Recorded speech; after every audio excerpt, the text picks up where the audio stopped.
हाय दोस्तों, आज हम एनिमल टिश्यू के बारे में बताएंगे। बहुकोशिकीय जंतुओं का शरीर अनेक प्रकार की कोशिकाओं से निर्मित होता है। जैसे कि मानव शरीर में लगभग 200 विभिन्न प्रकार के ऊतक होते हैं। किसी ऊतक में कोशिकाएं एक विशेष प्रकार से संयोजित होती हैं तथा एक विशिष्ट क्रिया को संपादित करने हेतु परस्पर सहयोग करती हैं। किसी ऊतक की कोशिकाएं ऐसे पदार्थों का स्रावण भी करती हैं जो कोशिकाओं को घेर कर उन्हें परस्पर जोड़ता है अथवा एक दूसरे से अलग करता है। जब हम सांस लेते हैं तब हम अपनी छाती की गति को महसूस करते हैं। इसके लिए हमारे पास कुछ विशेष कोशिकाएं होती हैं जिन्हें हम पेशीय कोशिका कहते हैं। इन कोशिकाओं का फैलना और सिकुड़ना अंगों की गति प्रदान करता है। सांस लेते समय हम ऑक्सीजन लेते हैं, यह फेफड़ों के द्वारा अवशोषित हो जाती है तथा रक्त के साथ शरीर के सभी कोशिकाओं तक पहुंचा दी जाती है। रक्त अपने साथ विभिन्न पदार्थों को शरीर में एक स्थान से दूसरे स्थान तक ले जाता है। उदाहरण के लिए यह भोजन और ऑक्सीजन को सभी कोशिकाओं तक पहुंचाता है या शरीर के सभी भागों से अपशिष्ट पदार्थों को एकत्र कर यकृत व वृक्क तक उत्सर्जन के लिए पहुंचाता है। वृक्क यानी किडनी तक उत्सर्जन के लिए पहुंचाता है। रक्त और पेशियां दोनों ही हमारे शरीर में पाए जाने वाले ऊतकों के उदाहरण हैं। अपने विशेष क्रियाओं के आधार पर जंतु ऊतकों को 4 भागों में बांटा गया है।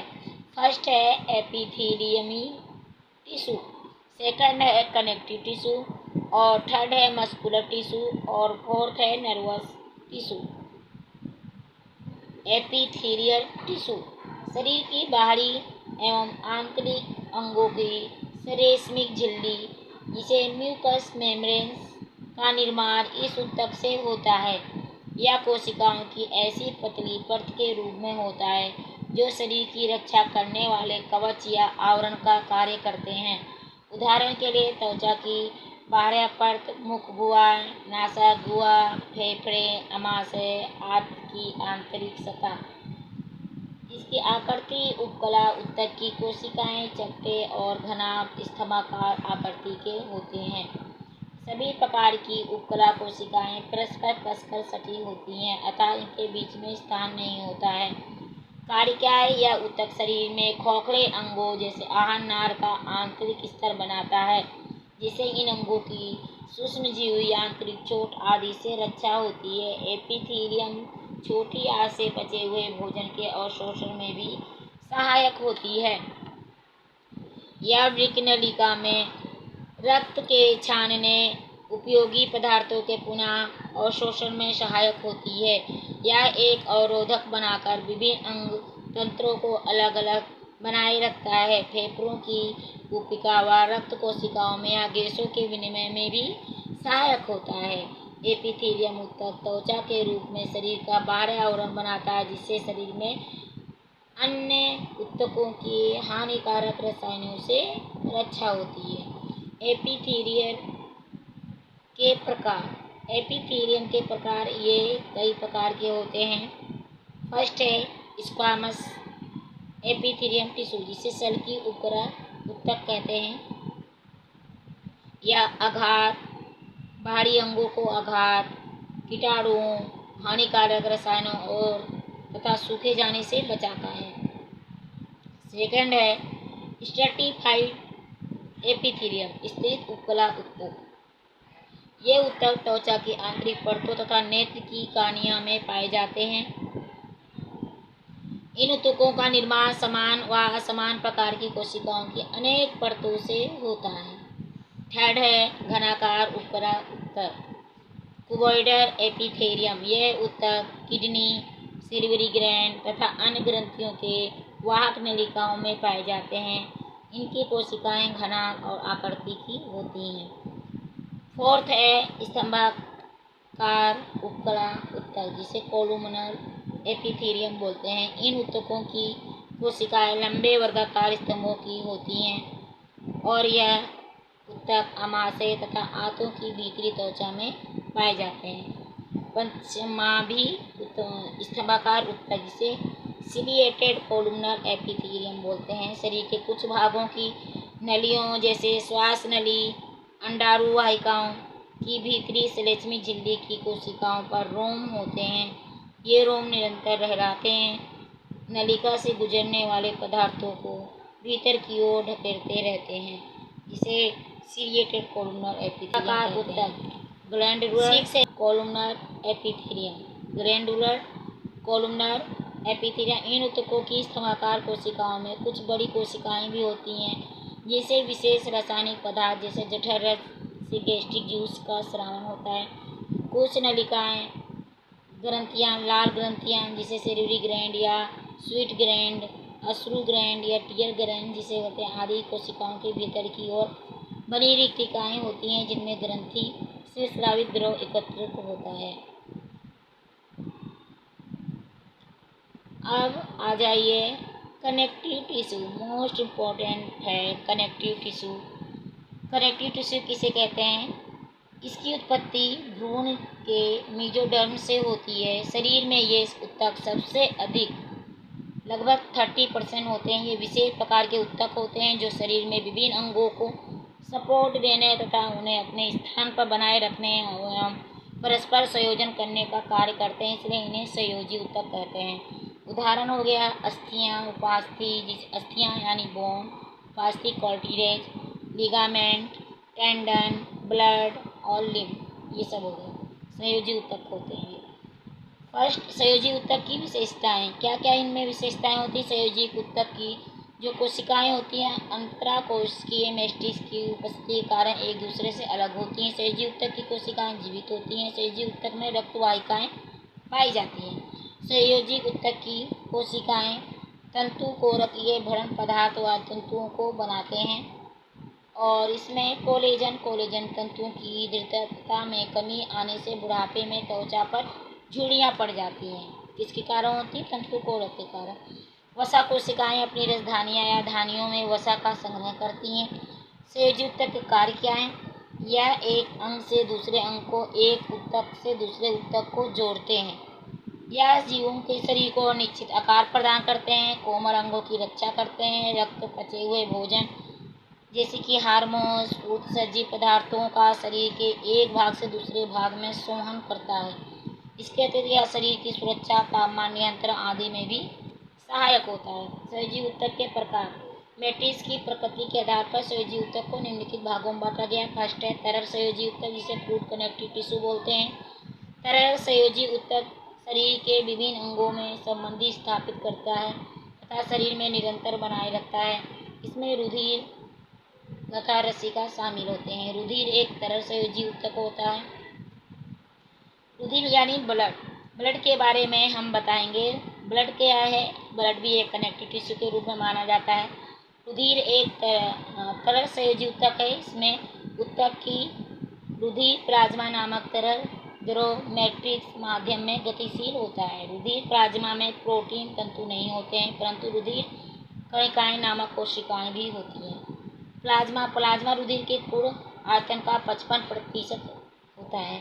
यह एक जटिल होता है। इसके अंतर्गत इसमें अकार्बनिक लवण तथा कार्बनिक लवण दोनों ही होते हैं। प्लाज्मा के कार्बनिक यौगिक जिसे विलेय प्रोटीन जैसे एल्बुमिन रुधिर का प्रसारण दाब बनाए रखता है। ग्लोब्यूलिन प्रतिरक्षियों का कार्य करता है तथा फाइब्रिनोजन रुधिर स्कंदन में प्रयुक्त ग्लूकोज, एमिनो अम्ल, लिपिड, विटामिन, एंजाइम, हार्मोन्स, अपशिष्ट पदार्थ जैसे यूरिया, यूरिक एसिड आदि होते हैं। ब्लड का संगठन। ब्लड किन चीज़ों से मिला होता है? प्लाज्मा और रुधिर कणिकाओं से मिलकर बनाता है। प्लाज्मा होता है 55% और रुधिर कणिकाएं होती हैं 45%। प्लाज्मा में 90% जल और 7% प्रोटीन होता है। रुधिर कणिकाएं 3 तरह की होती हैं: लाल रुधिर कणिकाएं, श्वेत रुधिर कणिकाएं और प्लेटलेट्स। प्लाज्मा में लगभग 90% भाग जल होता है और 7% भाग प्रोटीन तथा शेष भाग में हार्मोन, कार्बनिक और अकार्बनिक पदार्थ होते हैं। Skeletal tissue. कंकालीय ऊतक। कंकालीय ऊतक शरीर का मजबूत और दृढ़ ढांचा बनाने वाला ऊतक है। यह शरीर को स्पष्ट आकृति व सहारा प्रदान करता है। यह कोमल महत्वपूर्ण अंग जैसे हृदय, मस्तिष्क, फेफड़े आदि के चारों ओर मजबूत कवच बनाता है। किसी भी अन्य संयोजी ऊतक के समान कंकालीय ऊतक भी आधात्री व कोशिकाओं से मिलकर बना होता है। मैट्रिक्स की प्रकृति के आधार पर कंकालीय ऊतक दो प्रकार के होते हैं। फर्स्ट है अस्थि, सेकंड है उपास्थि। अस्थि यानी हड्डी, बोन। बोन एक सुदृढ़ सुदृढ़ संयोजी ऊतक है और समस्त कशेरुकी प्राणियों के शरीर का ढांचा बनाता है, जिससे शरीर की एक निश्चित आकृति बन जाती है या आंतरिक रंगों की रक्षा करता है। अस्थि की मैट्रिक्स ओसिन नामक प्रोटीन और अकार्बनिक पदार्थों की बनी होती है। अकार्बनिक पदार्थों में कैल्शियम, मैग्नीशियम के फास्फेट, कार्बोनेट तथा क्लोराइड विद्यमान होते हैं। अस्थि में पेरिओस्टियम अस्थि कोशिकाएं मैट्रिक्स रचनाएं होती है। सेकंड है कॉर्टिडेज, जिसे उपास्थि बोलते हैं। यह एक सुदृढ़ परंतु लचीला ऊतक है जो दबाव व तनाव को सहन करने की अत्यधिक क्षमता रखता है। मानव के एक्सटर्नल ईयर, बाह्य कर्ण जैसे कान में, नाक का सिरा, नोजली, श्वास नलिकाएं, ट्रेकिया एंड ब्रोंकाई के छल्ले व बड़ी अस्थियां, पांव व बाहों की लंबी अस्थियों के सिरे व मेरुदंड की कोशिकाएं, कशेरुकाएं के बीच संयोजी ऊतक उपास्थि के बने होते हैं। संयोजी ऊतक उपास्थि के बने होते हैं। उपास्थि में अंतराकोशिकीय पदार्थ की मात्रा अधिक होती है। कॉन्ड्रिन प्रोटीन का बना होता है। मैट्रिक्स की उपास्थि कोशिकाएं फैली होती हैं। उपास्थि का सतह पर पेरिकार्डियम की पतली परंतु मजबूत झिल्ली होती है, इसकी रक्षा आवरण का कार्य करती है। उपास्थि में रुधिर वाहिकाएं भी होती हैं। रचना के आधार पर उपास्थि अनेक प्रकार की होती हैं। फर्स्ट है कछार या ग्लास लाइक या सफेद व्हाइट फाइब्रस या लचीली तंतुमय फाइब्रस कनेक्टिव टिश्यू तंतुमय संयोजी ऊतक। इनका कार्य विभिन्न अंगों को एक दूसरे से बांधे व जोड़े रखना है, जैसे कि लिगामेंट दो अस्थियों के एक सिरे को एक दूसरे से बांधे रखकर शरीर कंकाल को सुसंगठित करता है, तथा कंडरा या टेंडन संकुचित तथा फैलने वाली पेशियों के सिरों पर अस्थियों के सिरों पर बांध कर रखकर पेशियों के खिंचाव व दबाव को अस्थियों को संचारण करते हैं। ये ऊतक लचकदार एवं दृढ़ प्रोटीन तंतुओं के बने होते हैं। यह एक अन्य प्रकार का जो फाइबर्स होता है ऊतक शरीर की बाह्य त्वचा की भीतरी अंगों पेशियों से जोड़े रखता है। वसा जो शरीर को मोटा बनाता है भी एक प्रकार का ऊतक होता है, जिसे वसीय ऊतक या एडिपोज टिश्यू भी कहते हैं। एरियोरल संयोजी ऊतक एरियोरल कनेक्टिव टिश्यू या अबंध व कोशिकीय संयोजी ऊतक है। इसकी मैट्रिक्स दो प्रकार की तंतुओं की बनी होती है। फर्स्ट है व्हाइट कोलेजन तंतु और सेकंड है पीत प्रत्यास्थ तंतु या इलास्टिन, जिलेटिन इलास्टिन। मैट्रिक्स में अनेक प्रकार के अनियमित कोशिकाएं भी बिखरी रहती हैं, जिनमें से कुछ जीवाणुओं का परिग्रहण कर सकती हैं और संक्रमण रोक सकती हैं। कार्य क्या है? यह क्षति के बाद ऊतकों की मरम्मत में सहायता करता है। सेकंड है यह बाहरी अविशों से लड़ने में सहायता करता है। थर्ड है यह त्वचा को नीचे पेशियों में लगाता है। नेक्स्ट है पेशीय ऊतक मस्कुलर टिश्यू। पेशीय ऊतक की उत्पत्ति भ्रूण के मध्य जनन या मीजोडर्म से होती है। पेशीय ऊतक शरीर का 40 से 50% भाग बनाता है। हमारे शरीर में बाह्य त्वचा अस्थि कंकाल के बीच का अधिकांश भाग पेशीय मस्कुलर होता है। पेशीय ऊतक पेशीय कोशिकाओं से बना होता है। यह एक संकुचनशील ऊतक है जिनकी कोशिकाएं लंबे तत्वों के रूप में होती हैं। संकुचनशील जीवदरों का प्रमुख लक्षण है पेशीय ऊतक की कोशिकाओं में सर्वाधिक व्यक्त होता है जंतुओं की एक स्थान से दूसरे स्थान तक जाने की क्षमता तथा आंतरिक अंगों के हिलाने डुलाने की क्षमता पेशीय ऊतक के कारण होती है। पेशीय ऊतक के प्रकार कोशिकाओं की संरचना एवं कार्य के आधार पर पेशीय ऊतक निम्न के 3 प्रकार के होते हैं। फर्स्ट है अरेखित या चिकनी पेशी, जिसे अनस्ट्रैल्ड या स्मूथ मसल्स बोलते हैं। सेकंड है रेखित पेशी स्ट्रेटिटेड मसल्स और थर्ड है कार्डियक मसल जिसे हृदय पेशी बोलते हैं। अलेखित पेशी क्या होते हैं? अलेखित पेशी है एक संचालन जो धारी की इच्छा के अनुसार नहीं होता है, इसलिए इन्हें अनैच्छिक पेशियां भी कहते हैं। ये पेशी कोशिका पतली लंबी आकृति के समान होती है। इसमें कोशिका द्रव एक बड़ा केंद्रक, कोशिका द्रव को सार्कोप्लाज्म भी कहते हैं। ये केंद्रक के समीप शेष कोशिकाओं द्रव लंबी महीन धारियों के रूप में परिवर्तित हो जाता है, जिसे पेशी तंतु मायोफाइब्रिस कहते हैं। ये तंतु पेशियों में संकुचनशील उत्पन्न होते हैं या आहार नार, मूत्राशय, पित्ताशय, जनन वाहिनियां, मूत्र वाहिनियां, श्वास नली, फेफड़े तथा रक्त वाहिनियों में भित्तियों में पाए जाते हैं। पेशी ऊतक के कार्य क्या होते हैं? पेशी ऊतक हाथों पैरों की गति तथा शरीर की गतियां गमन इन्हीं पेशियों द्वारा संपन्न होता है। अंगों में द्रुतगामी परंतु अल्पकालीन गतियां भी उत्पन्न करती हैं। रेखित पेशियां जिसे स्ट्रेटिफाइड मसल्स भी बोलते हैं। हमारे शरीर का लगभग 40% भाग रेखित पेशियों का ही बना होता है। प्रत्येक रेखित पेशी जो होती है पारदर्शक झिल्ली के द्वारा घिरा रहता है, जिसे पेशी चोर या सार्कोलेमा कहते हैं।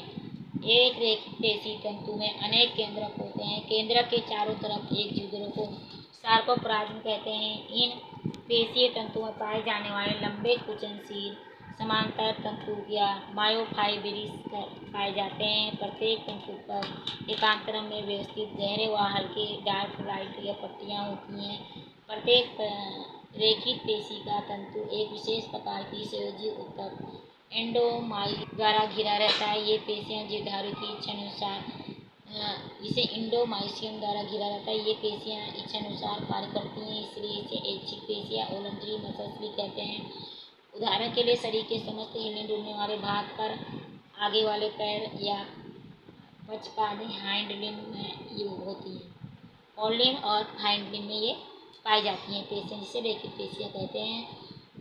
थर्ड है कार्डियक मसल्स जिसे हृदय पेशियां कहती हैं। ये पेशियां केवल हृदय में ही मांसल भित्तियां पाई जाती हैं और सांद्रित होती हैं। ये शाखाएं आपस में मिलकर एक जाल बनाती हैं। पेशियों में एक एक केंद्रक उपस्थित होता है तथा ये चारों तरफ से सार्कोलेमा नामक झिल्ली से घिरी रहती हैं। इन पेशियों में रेखित व अलेखित पेशियों के गुण पाए जाते हैं। यह एक केंद्रक दूसरे केंद्रक से अंतर्विष्ट पट्टियों द्वारा अलग रहते हैं। इन पेशियों में स्वतः ही संकुचन निरंतर एक ही जुड़े में जीवन में आरंभ से मृत्यु तक चलता रहता है। ये पेशियां अनिश्चित और कभी न थकने वाली होती हैं। अलेखित पेशियों के कार्य क्या हैं? ये पेशियां अनैच्छिक होती हैं। शरीर की कार्य की व वातावरण से प्रभावित होकर प्राय धीमी गति से और लय के साथ संकोचन करती हैं, जिसमें गति स्वतः होती है। जंतु को इसका आभास भी नहीं होता है। आहार नाल में भोजन पहुंचाने पर इसकी दीवार की पेशियां स्वयं ही उत्प्रेरित होकर संकुचन व शिथिलन द्वारा भोजन को आगे बढ़ाती हैं। हृदय पेशी कार्य क्या है? हृदय पेशी कार्य हृदय का संकुचन और शिथिलन होता है, जिससे हृदय में रुधिर निरंतर शरीर के विभिन्न भागों में पंप होता रहता है। तंत्रिका ऊतक नर्वस टिश्यू। तंत्रिका ऊतक का निर्माण विशेष प्रकार की तंत्रिका कोशिकाओं द्वारा होता है। नर्व सेल द्वारा होता है। सामान्य कोशिकाएं और तंत्रिका कोशिकाओं में बहुत से अंतर होते हैं। लगभग 30 अरब तंत्रिका कोशिका मनुष्य में पाई जाती हैं। तंत्रिका कोशिका विद्युत तार के समान होती हैं। इसमें साइटोन, डेंड्रॉन और एक्सोन भाग होते हैं। साइटोन, डेंड्रॉन और एक्सोन भाग होते हैं। इसके एक सिरे पर एक रिसेप्टर और मैसेंजर को ग्रहण करता है। इस संवेदन या सूचना को विद्युत स्पंदों में बदल दिया जाता है, जो तंत्रिका कोशिका के दूसरे शरीर पर स्थित मस्तिष्क ब्रेन में जाते हैं। मस्तिष्क में केंद्रीय तंत्रिका सेंट्रल नर्वस सिस्टम होता है। मस्तिष्क से संदेश को ग्रहण करते हैं, उस पर अनुक्रिया करता है। संवेदी तंत्रिका उद्दीपन के संदेश को पेशीय ग्रंथि से तंत्रिका केंद्रों तक ले जाती है। इन्हें संवेदी तंत्रिका या सेंसरी नर्वस कहते हैं। कुछ तंत्रिकाएं केंद्रीय तंत्रिका तंत्रों से आदेशों को इफेक्टर ऑर्गन्स तक पहुंचाती हैं, जिन्हें मोटर नर्व कहते हैं। या प्राय संदेशों को तंत्रिका कोशिका से दूसरी तंत्रिका कोशिका तक जाना पड़ता है। यह कार्य बीच में स्थित संगम स्थानों पर होता है, जिसे साइनेप्स कहते हैं। और जब हमारे शरीर के किसी भाग में, पैर के अंगूठे में दर्द होता है, तो इसे संवेदन को सबसे पहले आपकी तंत्रिका कोशिका बहुकोश शाखीय रचना ग्रहण करती है तथा तंत्रिका द्वारा इसका उसी प्रकार परिवहन होता है। विद्युत तारों में विद्युत स्पंदनों का इसकी अनुक्रिया का प्रेषण तंत्रिका द्वारा पैरों की पेशियों तक हो जाता है, जिसके फलस्वरूप पैर की पेशियां उचित अनुक्रिया करती हैं। इससे संपूर्ण प्रक्रिया को इस प्रकार हम बता सकते हैं, जैसे कि उद्दीपन के बाद संवेदी अंग होगा, संवेदी अंग सूचना को संवेदी तंत्रिका कोशिका तक ले जाएगा, फिर इसके बाद मेरुरज्जु तक ले जाएगा, उसमें एक संवेदन होगा, फिर मस्तिष्क में जाएगा, मस्तिष्क से दोबारा जो सूचना मस्तिष्क देगा वो प्रेरणा के रूप में मेरुरज्जु को देगा, मेरुरज्जु से प्रेरक तंत्रिका कोशिका में जाएगा, फिर पेशी में जाएगा, फिर अनुक्रिया होगा, रिस्पॉन्स होगा कि क्या करना है। तंत्रिका कोशिका के प्रकार। तंत्रिका कोशिका सेंसरी न्यूरॉन इसमें पाया जाता है। एक ध्रुवीय तंत्रिका कोशिका भी कहते हैं सेंसरी न्यूरॉन को। इसमें तंत्रिका काज एक स्थित होते हैं। तंत्रिका कोशिका में एक ही तंतु होता है। तंत्रिका काय के निकलकर दो शाखाओं में बढ़ जाता है। इसकी एक शाखा केंद्रीय तंत्रिका तंत्र और दूसरी शाखा जो होती है ग्राही अंग में संबंधित हो जाती है।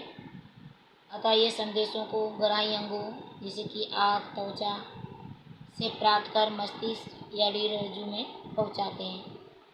मोटर न्यूरॉन इसे प्रेरक तंत्रिका कोशिका बोलते हैं या द्विध्रुवीय तंत्रिका कोशिका भी कहते हैं। इसमें तंत्रिका काय तंत्रिका काज के एक सिरे से परिस्थित होती है। इसका एक सिरा अपेक्षाकृत लंबा होता है। इसका तंत्रिका काज जो होता है केंद्रीय तंत्रिका काज से दूसरा सिरा प्रेरक अंगों से इसे पेशियों से संबंधित होता है। अतः ये संवेदों को कोशिकाओं तंत्रिका तंत्र प्राप्त कर पेशियों में पहुंचाते हैं। थर्ड है बहुध्रुवीय तंत्रिका कोशिका से मल्टीपोलर न्यूरॉन कहते हैं या केवल मस्तिष्क और मेरुरज्जु में पाई जाती है। जो बहुध्रुवीय तंत्रिका कोशिकाएं संवेदी और प्रेरक तंत्रिकाओं के बीच संबंध को स्थापित करती है। तो समझ में आया होगा।